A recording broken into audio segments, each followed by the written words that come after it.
Hey, everybody.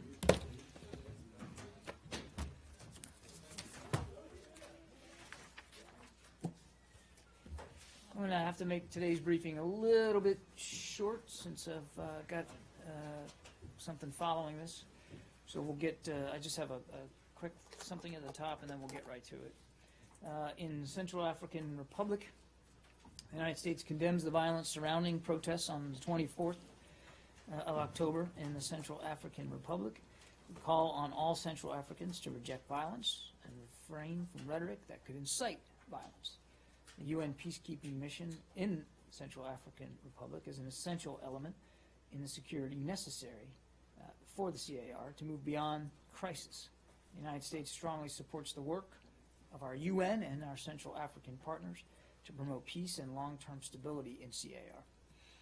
Inclusive dialogue is the key to preventing further unrest and maintaining the progress achieved by President Touadéra, the CAR government, and MINUSCA to ensure a peaceful future for all Central Africans.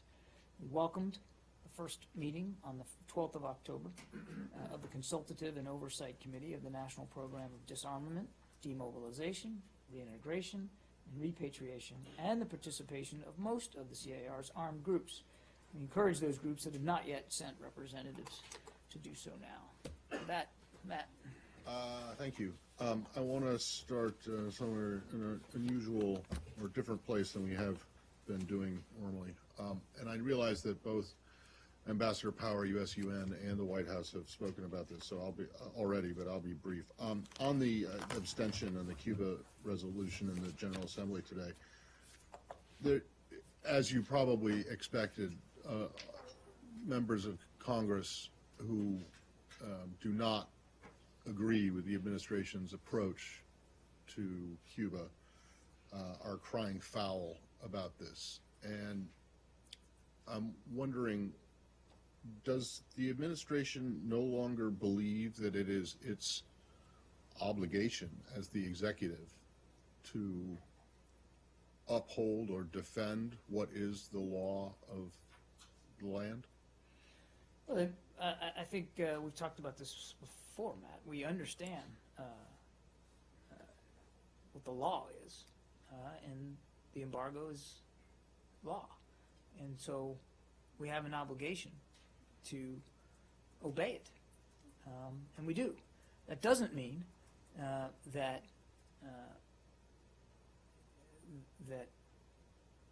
we can't or shouldn't examine policies that we believe are in the best interest of the United States. And the President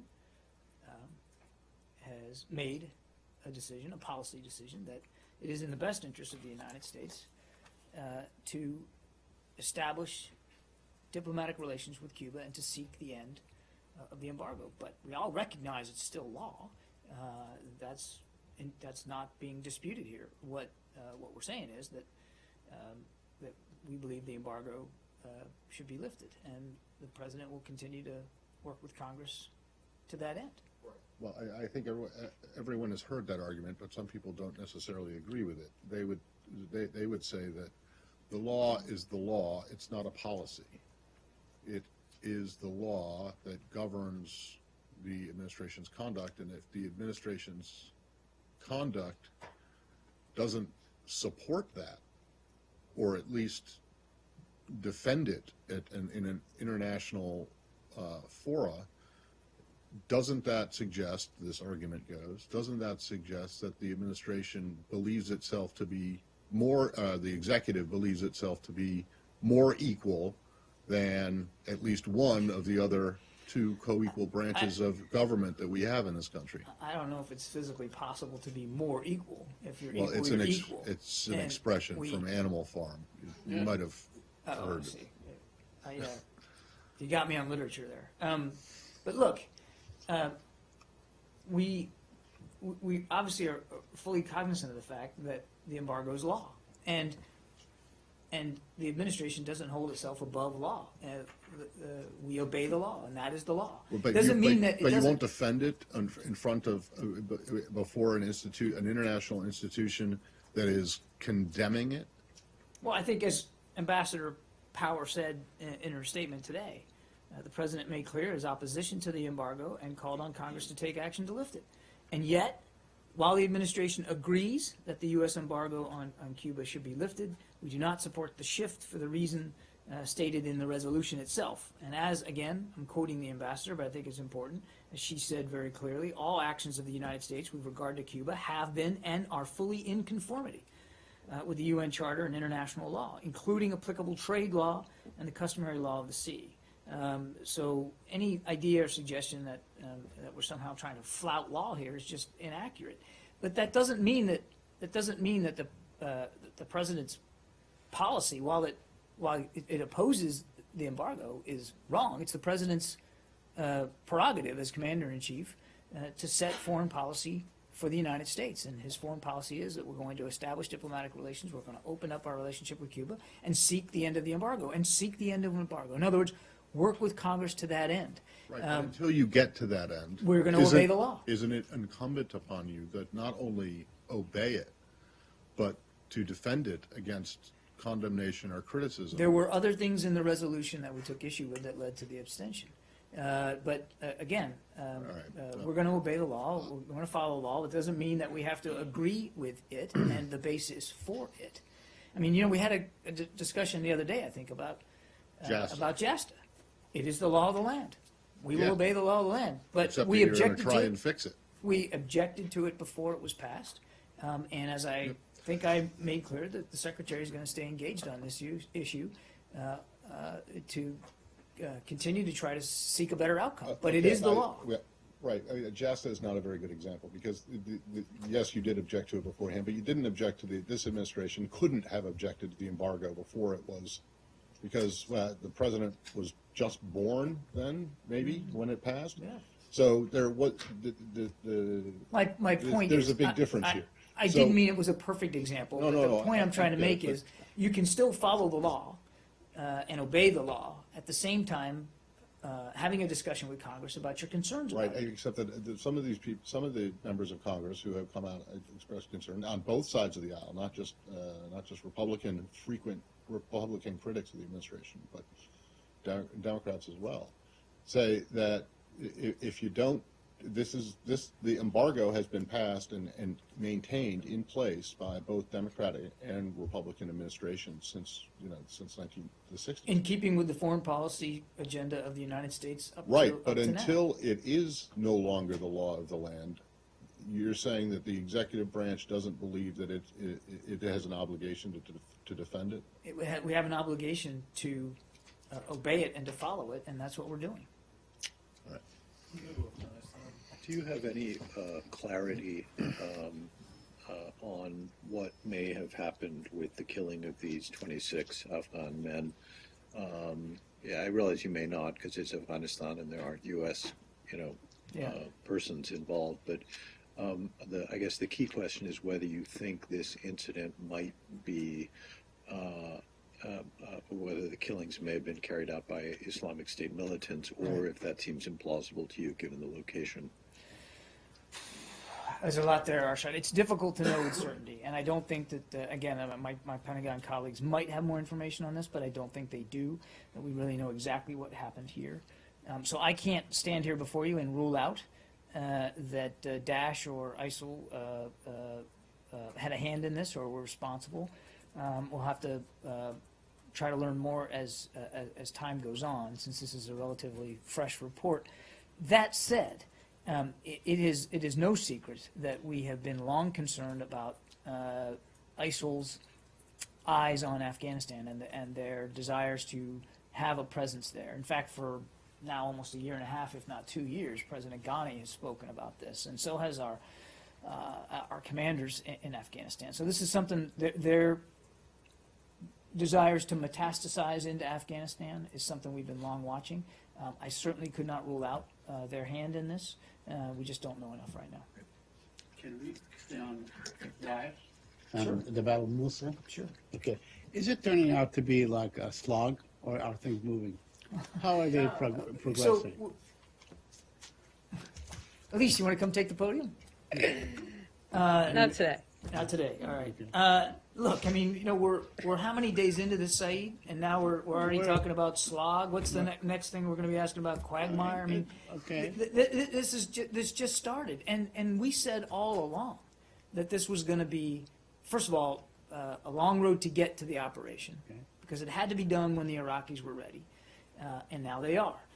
And we said even before, even when we were doing shaping operations, that taking back Mosul was going to be a tough fight and was going to take a while, and it was going to be ugly because of the terrain and because of the nature of the city itself and their presence in Mosul. And so, look, we're only a few days into this, and actually they are making good progress. They're mainly still on the outskirts of Mosul, but they have achieved a measure of success. And, oh, by the way, there's been good coordination between the Peshmerga and the ISF. And there were people, critics saying, well, that's never going to happen. Well, it's happening. So we got to give them time and space to continue to execute their plan. But military operations are never, clear-cut things. You're going to meet resistance. The enemy gets a vote. Things don't always go according to plan. I'm not saying that this isn't. I'm just saying that we need to all be prepared to watch this on a daily basis and not get ahead of it. Well, because of all these, all the different groups and all the moving parts in this thing, is the United States, has it made a mistake by not taking command and control of this operation? And perhaps, because it has a better, experience in whether in the fight in Mosul in the old days, 2003, No, absolutely 2004. not. No, I couldn't disagree more. Mm-hmm. I mean, we've also long said, for going on 2 years now, that in order to achieve a truly sustainable defeat of this group, it has to be done with indigenous forces. Now, one of the lessons we learned over the last 15, 16 years is, yes, the American military can do a lot of things and do it very, very well. But the way to sustain a defeat against extremists on soil is to make sure that indigenous forces and security and a security apparatus is in place and capable of not only defeating but then stabilizing afterward. That sometimes the presence of foreign troops alone can be the irritant required to keep extremists interested in an area, that we can actually make the situation worse. The second thing I see, Elise, give me a second. The second thing I'd say is that we tend to forget Iraq is a sovereign country. We talked about Iraq for much of the last decade as if it was if it was a territory. It's a sovereign country, and Prime Minister Abadi must maintain command and control over the forces inside his country, and he does. And we've long said that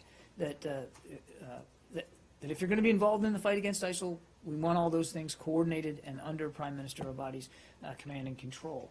That's the way to achieve a lasting defeat against this group, which is why our role has been one, not just because we wanted it, but because Prime Minister Abadi wanted it, one of training, advising, assisting, helping improve their battlefield competency, confidence, and capability so that they could mount this all these operations, but this one in particular, successfully, and then maintain the defeat of ISIL over time and stabilize Mosul going forward. That can't be done by foreign forces. It needs to be done by Iraqi forces.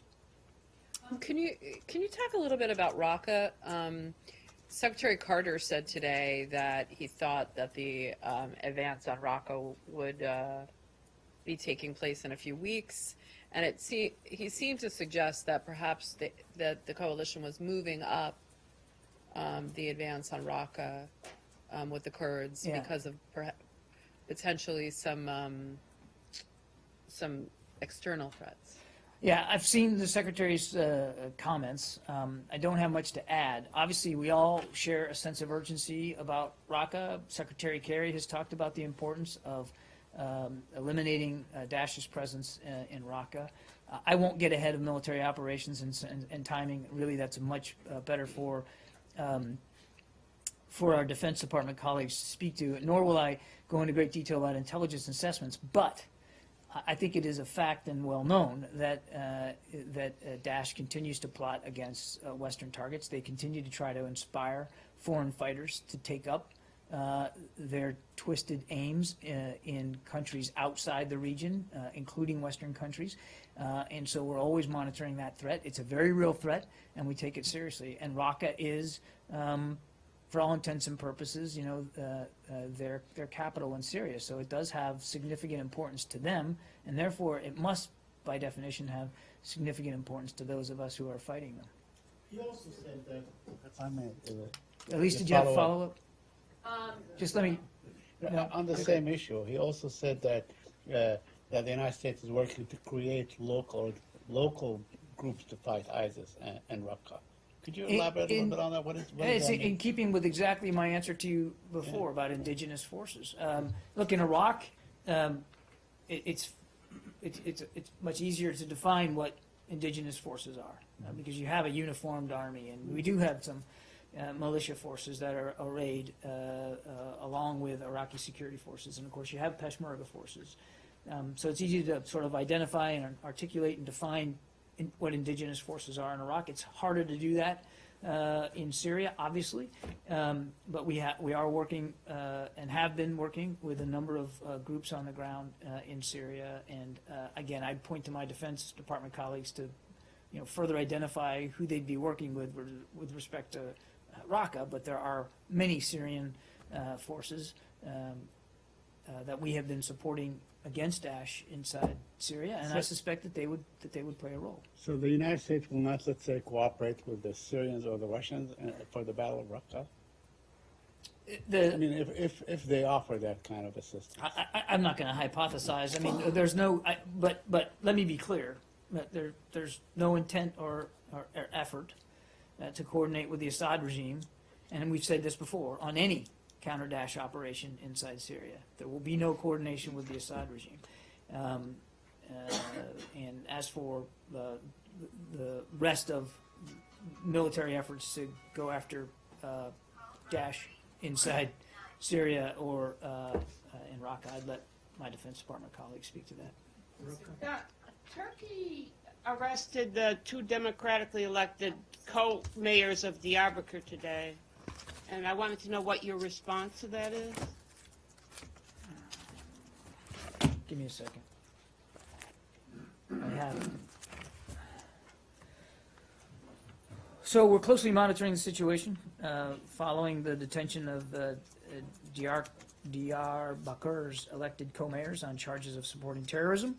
We strongly condemn, as you know, the PKK's terrorist attacks, and we again call on the PKK to cease that violence, to renounce terrorism, and to re-engage in a peaceful political process that addresses the underlying causes of the conflict. There's no justification for its attacks in Turkey. We urge that any expressions of concern over the co-mayor's detention be peaceful and in compliance with the law. We also urge Turkish law enforcement and other authorities to act with due restraint and respect for the freedom of expression.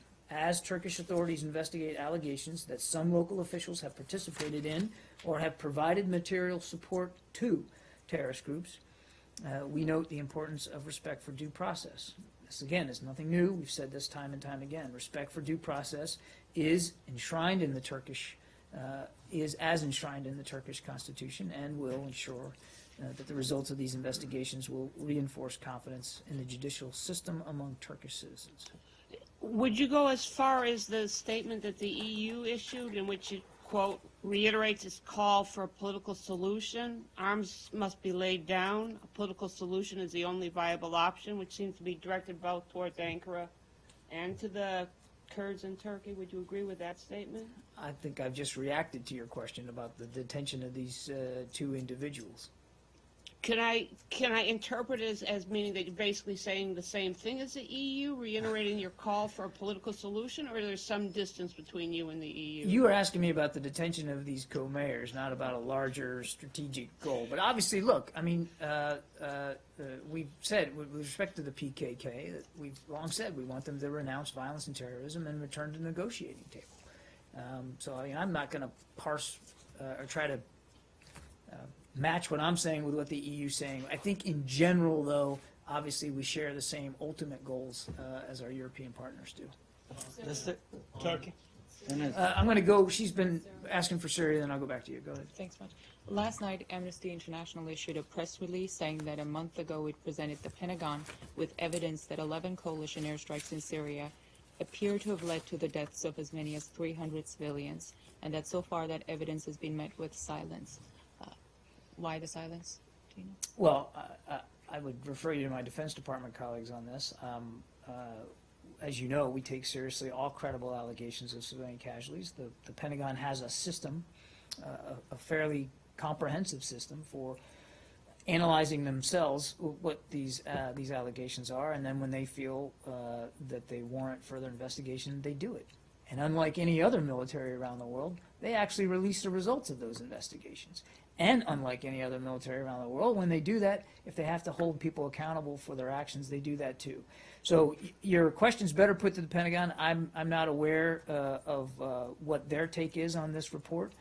Obviously, we take all such reports seriously, and we support the Defense Department as they do the proper investigations. So Amnesty's take here is that they said in their statement, quote, "We fear the U.S.-led coalition is significantly underestimating the harm caused to civilians in its operations in Syria." Your response? Well, we welcome that input, and no reason not to. Believe me, no military tries harder than the United States military to limit, to prevent casualties to civilians or damage to civilian infrastructure. We take it very, very seriously. And again, we're not at all afraid to receive criticism about our efforts, and when we believe warranted, to fully investigate. And then I said announce the results of that investigation. So look, as I understand it, this report just came in. I'm gathering that we're probably still going through this, but I can assure you that the Pentagon takes all allegations of civilian casualties very, very seriously. Just one more. So in the case of the 11 strikes that Amnesty examined, the group reported that to date, CENTCOM has acknowledged only one civilian casualty resulting from those operations. Do you think the Pentagon could be a bit lenient when investigating itself? I can speak from a personal and long history that the Pentagon is not lenient on itself when it comes to investigating its own behavior and conduct, particularly in a time of war. In fact, nobody's tougher on themselves than military leaders. And again, I would stress to you, no other military takes this matter more seriously than the United States. Yeah. On Syria, any update on the talks in Geneva? Nope, I don't have any updates for it today. They continue. One more. Turkish president has insisted today that he would liberate members from YPG. Do you have any reaction to that? I haven't seen those comments, but again, I would tell you, as I said yesterday, and I think the day before, that we want uncoordinated military activity, particularly in that area, is not conducive to ultimate success against Daesh, and we want all members of the coalition to focus their efforts against Daesh and to do so in a coordinated fashion. Yeah. Turkey. Just going back to the detention of the Diyarbakır mayors, these are pre-trial detention. Would you urge Turkish government, or what's your view on this pre-trial detention without putting them? These are the people elected by 55% of the vote and elected officials. I think I answered that question before, that we would urge Turkish law enforcement and other authorities to act with due restraint and respect for freedom of expression. And that as Turkish authorities investigate allegations that some local officials have participated in terrorist acts or supporting terrorist groups, that we would, again, note the importance of due process. Human Rights Watch NGO just issued a report 2 days ago regarding the claims of emergency rule in Turkey, and basically saying that it gives a blank check to Turkish security forces. Have you seen the report? Do you have any comment on that? As I understand it, we're still going through that Human Rights Watch report. I really don't have much more to comment on that. U.S.-based, California-based company, Procera Networks, apparently it has given software to Turkey, sold software to Turkey, and Turkey, Türk Telekom has been using that to spy on Turkish citizens. It has been a big report, news report in Turkey. Do you have any kind of sanctions on this kind of U.S.-based companies? Yeah, I'm just not at liberty to comment on claims made by employees or former employees of a private company. I'd refer you to the company for questions like that. I got time for just a Last couple question more. about 100. Last question of like 7 know. or 8? I know I have more than regular. Sorry about that. There are about over 130 journalists have been seen in Turkey. Most of them, majority of them, put in jail since the emergency rule declared about more than 3 months ago, and you have not issued any statement regarding over 130 journalists. Does it mean that is it not enough or important for you to Oh, come on. express your concern? Now, or come on. you That have is not issued a statement. I talk about the When you- detention of when you're journalists asked. in Turkey all the time from this podium. You've got me on camera saying it a lot, and nothing has changed about our concern about the need for freedom of expression and freedom of the press in Turkey. In fact, I'd venture to say, sir, that I have probably talked more about press freedom in Turkey than in any other nation. The State Department has been nothing but clear and candid and forthright, publicly and privately, about our concerns over the state of journalism in Turkey. I stand by everything we've said, and that you may not have seen a written statement by me on any given day in the last week or 2 weeks or 3 weeks doesn't mitigate at all the very real concerns that we continue to have. Time for Half a question? Can you half a question means I don't have to give you half an answer, right? Please. Matt would probably tell you that's all I'm doing Please, anyway. what is Go ahead, and then what- James, I'll finish up. What with is you. the Yeah, I got it. Oh, of course you got 2 or I 3. have Yes, very, they're very extremely brief. what is the latest on position of Turkey's involvement in this ongoing war? Because Iraq is saying no. Turkey keeps repeating that we are going to in Mosul and then Raqqa and Well, look, I mean, I'm not going to speak for the Turkish military and what their plans or intentions are. What I can tell you is we want all efforts in this fight against Daesh to be coordinated through and with the coalition, and that uncoordinated activity is counterproductive to the result. I said that again yesterday. That hasn't changed, but I'm not going to speak for each member of the coalition and what they are or they are not doing. We have made our concerns about uncoordinated activity. We've made that clear to all members of the coalition, not just Turkey. Okay, James? Thank you, John. In 2012, Secretary Clinton's final year as Secretary of State, federal lobbying records show that a leading defense contractor hired a trio of lobbyists to lobby the Department of State for a larger share of foreign military sales contracts by which, as you know, advanced weapons systems are shared with other countries. The federal lobbying records show that all 3 of those lobbyists were large donors or bundlers for Hillary Clinton in both her 2008 and 2016 campaigns. Among those lobbyists was Heather Podesta, whose brother-in-law that year was John Podesta, who that year was serving as a counselor at the Department of State for approximately $130,000 a year, and also a member of a policy advisory board that Secretary Clinton created. As it happened, the gambit appeared to have worked because that defense contractor's share of foreign military sales contracts surged in 2012, with 3 contracts alone for provision of advanced systems to Qatar, totaling for that firm some $19 billion in contracts. Even if no laws were broken, it would seem a fairly cozy situation, would it not?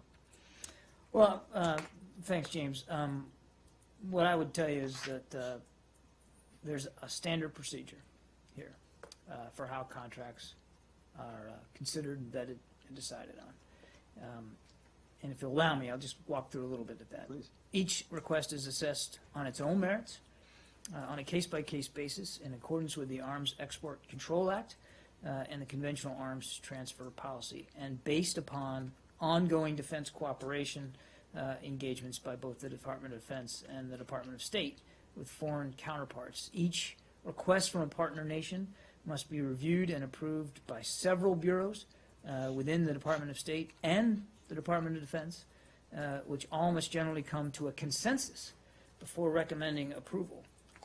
So then, as required under the Arms Control Export Act, proposed major sales or transfers must be briefed and formally notified to Congress. So these decisions are based on a pretty comprehensive interagency process that's pretty rigid too. It's not just something that any one official here at the State Department can say, yeah, let's go ahead and do it. And the other thing is they're based solely and completely on the foreign policy objectives of the United States of America, and nothing else factors into that. Statutorily, one official here at the Department of State is entrusted with final approval over these transfers. Am I correct about that? Well, obviously, the ultimate responsibility, of course, rests on the cabinet official. In this case, it would be the Secretary of State. At DOD, it would be the Secretary of Defense. But they both have to be in concurrence here. My understanding is state approves these transfers or contracts, defense implements them. Am I wrong about that? You're not wrong, but you're not completely right either. Obviously, the Foreign Military Sales Program is a State Department program, but we do it in close coordination with DOD. Having been in that world, I can assure you that DOD certainly gets a vote. And if there are disagreements between the Secretary of Defense and the Secretary of State, those are ironed out at that level. So we don't move forward with foreign military sales contracts unless everybody's on board with it, that there's a true interagency development. But yes, who quote unquote signs off on the final sale? Obviously, it's the Secretary of State. That's the way it's enshrined in law. But that doesn't mean that there's no coordination or no requirement to make sure we've got a consensus view going forward. So I think we need to be careful when we say there's one person who makes this decision. While there's one person who has final sign-off, that one person can't do it without a whole body of evidence and analysis and review and interagency consensus before they get to that point. What we have here is a situation in which a trio of lobbyists who have raised hundreds of thousands of dollars for Hillary Clinton's campaigns and earned hundreds of thousands of dollars lobbying her State Department on behalf of this defense contractor, succeeded in securing contracts for that contractor that were far and above what they had received in previous years. And indeed, that contractor, after Secretary Clinton left office, essentially discontinued its lobbying relationships with those lobbyists. So the appearance, John, is akin to one of those pop-up stores that materializes just to sell Halloween candy or July 4th fireworks for a seasonal need, and after that seasonal need has been met, vanishes.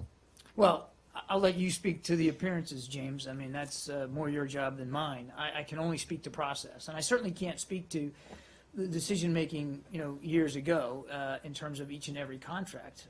I wouldn't do that. What I can assure you, though, is that we remain confident in the system and the process that's in place, and in the very judicious manner in which contracts or foreign military sales that are dependent upon certain contracts are executed. There is a very lengthy, rigorous, sometimes painfully slow. In fact, many of our partners complain about that. It wasn't in this case.